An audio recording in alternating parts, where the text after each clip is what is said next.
Assalamu alaikum. Comme vous savez, la semaine dernière, un séisme important a frappé le Maroc, a frappé les montagnes du Haut Atlas le 8 septembre après 23 heures. Une secousse importante a été ressentie dans la ville de Marrakech, mais les dégâts les plus graves ont été constatés en dehors de la ville, dans les contreforts et dans les villages de montagne plus éloignés. Alors, ce tremblement de terre est rare, très rare, en particulier dans la région montagneuse du Haut Atlas.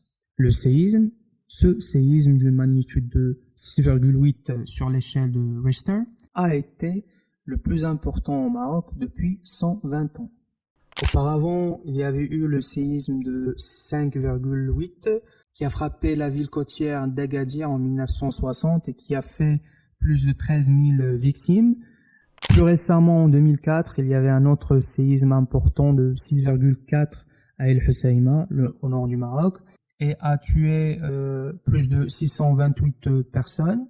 Et à ce jour, ce dernier fait plus de 3000 victimes. Allah yarhamoum kamil.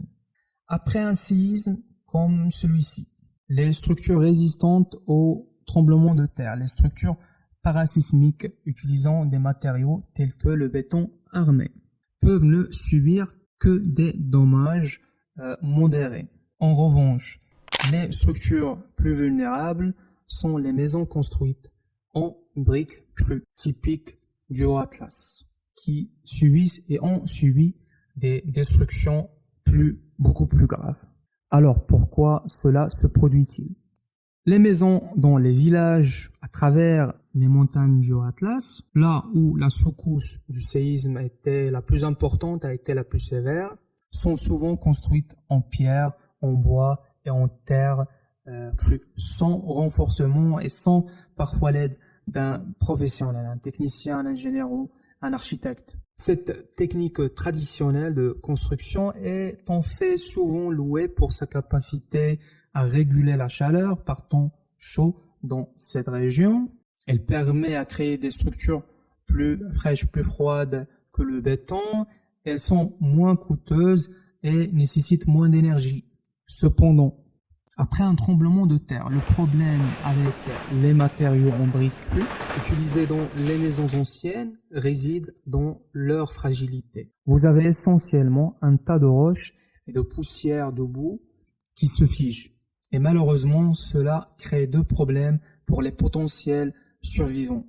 Les briques lourdes qui ne laissent aucun espace, aucun vide dans les décombres et la poussière de briques en suspension dans l'air qui limite considérablement la respiration. Et d'autre part, lorsque les bâtiments en béton armé s'effondrent après un tremblement de terre, on peut parfois trouver des espaces vides, des espaces d'air pour permettre aux personnes piégées de survivre, parfois pendant plusieurs jours après le séisme. Dans la construction en matériaux terreux, le matériau cède malheureusement sans laisser ces espaces vides.